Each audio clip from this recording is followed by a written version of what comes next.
Teman-teman semua, kembali lagi di channel Pendapat Joseph. Hari ini saya akan melakukan review terhadap film 96 jam yang ditayangkan di video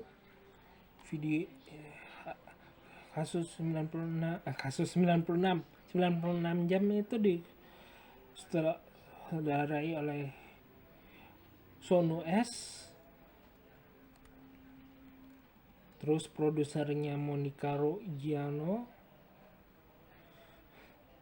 eksekutif produsernya ada 3, Sono S, Sonya S, dan Dian Levita.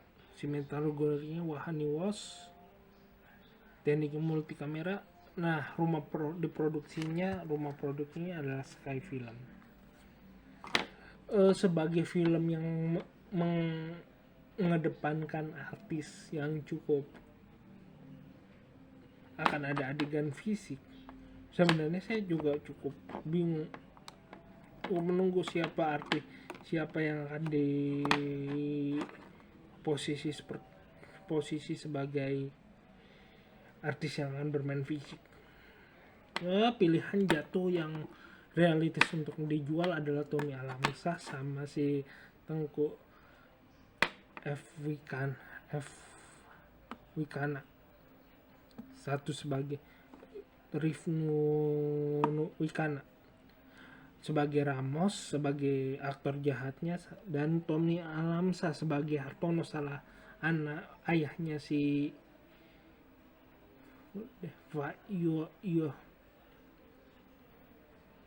Yuza Hartono yang diperankan Ivan Faiz. Sebenarnya sih kalau dibilang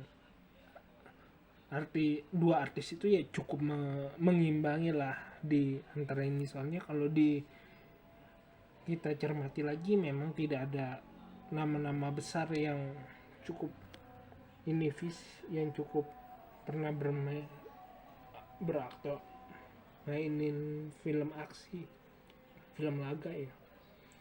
Jadi kalau ngomongin difokusin di Indonesia ya cukup terbatas artis-artis itu. Kalau muda pun cuma si Jeffrey Nicole mungkin, sama si anaknya si presenter itu yang di 2 film itu di Pertaruhan. Sedangkan si siapa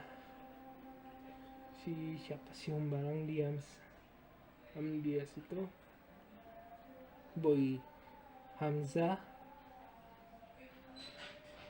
Kalau yang ke umur bapaknya Boy Hamzah juga nggak main di film ini, ataupun yang sedang ditangkap siapa sih yang jadi Raja Langit, lupa saya. Nah, kalau saya mengasankan sih, selain nama Doni Alamsyah sama Tengku Rifnu Wicana, juga ada nama yang juga cukup menjual adalah si Ratu Felisa sebagai ibu guru Siska, si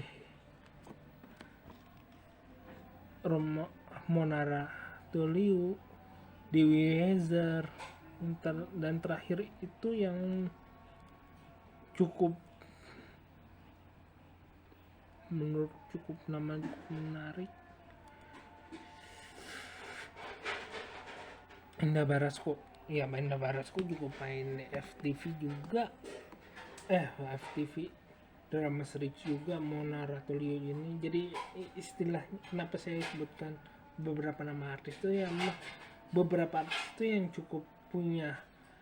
cukup nama lama yang diharapkan turut memperkuat film ini. Walaupun kalau kita berbicara secara skala dalam 8 episode, nama-nama Doni Alamsyah dan Tengku Rifnu Wicana tuh cukup proporsional ya untuk untuk membangun cerita, karena beberapa ceritanya ini kan yang difokuskan ke tujuh tujuh orang itu, 4 laki-laki 3 perempuan sebagai cerita sentralnya itu. Kalau dikatakan apakah ini memiliki kemiripan dengan beberapa judul di luar negeri, ya cukup sama. Contohnya 24 Hour atau 24, itu drama seri Amerika tentang terorisme. Itu ada 13 season. Tiap seasonnya bisa ada aktor yang sama tapi juga udah berbeda, dibangun dengan konflik tokoh utama, terus konflik lawannya, terus bagaimana ceritanya itu dibangun per jam, ya, sama dengan 24 hour dan 96 jam. Di Indonesia pun juga ada film yang main angka-angka juga, petualangan 100 jam yang dulu di Marsyanda sama Joshua, ya 96 adalah sebagian kecilnya dari sejumlah, baik itu film ataupun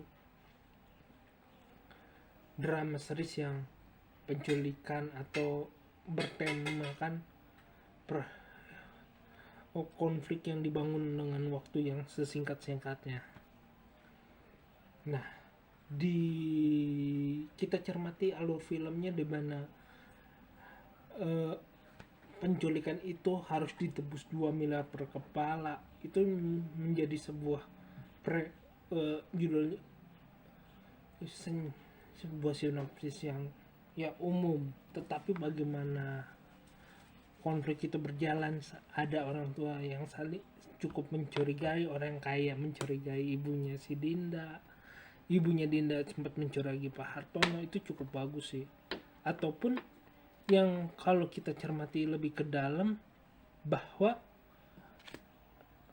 kesan orang kaya sombong itu cuma ada di bahkan di daratan orang kaya itu cukup berimbang. Misalnya si sosok yang cukup orang sombong, menggunakan nama orang tuanya untuk mendapatkan fasilitas atau ke posisi yang paling wah di kampus itu, ya berimbang. Misalnya sosok yang penindas ada di Karin dan Siska, ataupun orang yang cuma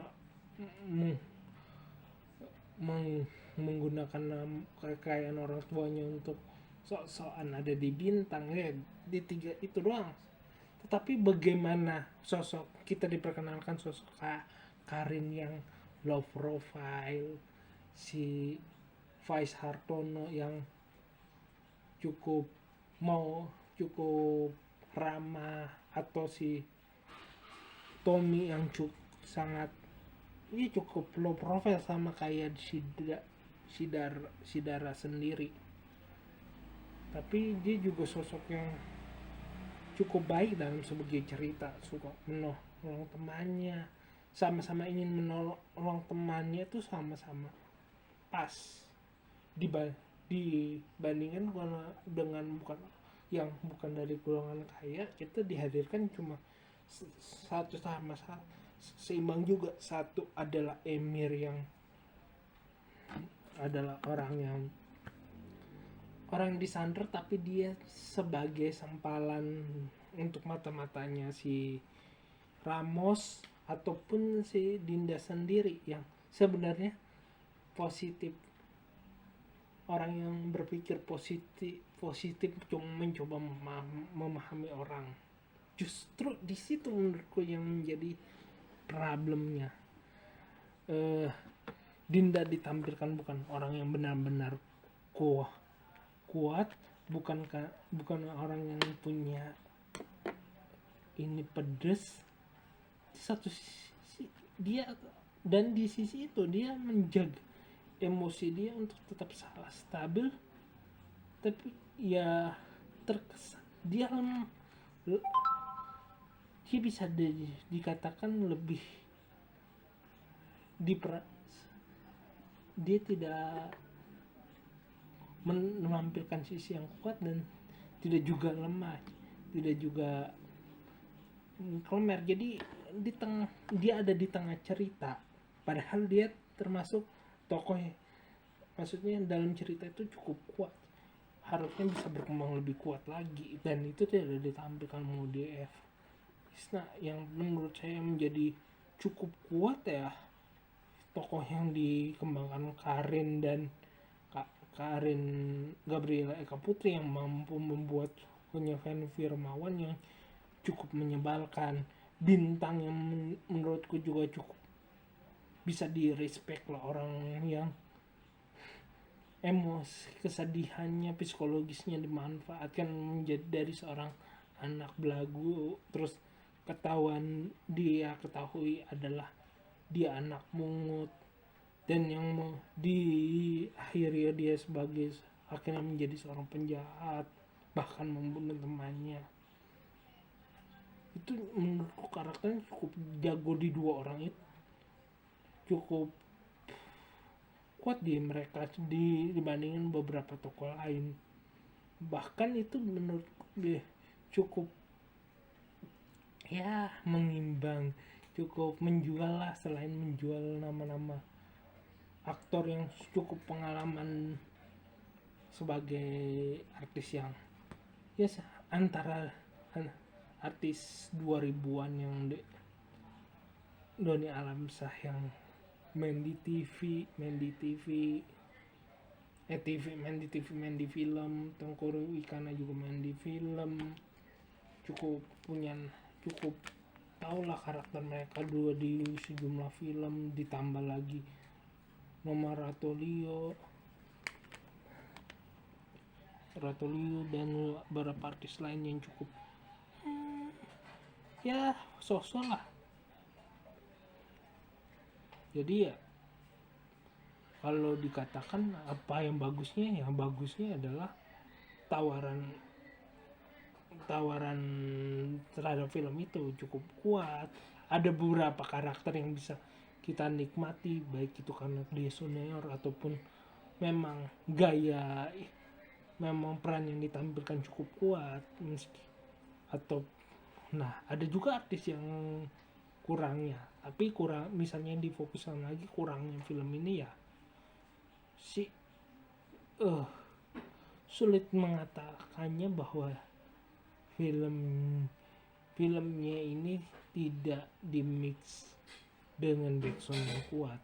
Misalnya ya cuma awalnya backsoundnya kuat, misalnya ada musik pengiring beberapa film yang terkadang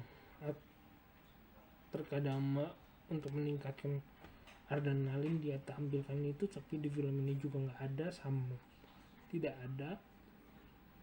Terus beberapa artis yang harusnya yang mau dikoresta yang harusnya tampil sebagai lebih tampil yang kuat, atau si Mona Ratulio dan beberapa orang tuanya ya mungkin karena skripnya sosok ya tidak mendapatkan gairah, walaupun sebagai pencapaian kalau aku katakan bahwa film 96 ini ya mungkin bisa dikatakan itu versi sipilnya 20 horrornya Amerika. Mungkin cukup sekian dari saya. Silakan subscribe channel Pendapat Joseph, like video ini. Kalau ada kritik dan saran silakan tulis di kolom komentar. Kurang lebihnya terima kasih.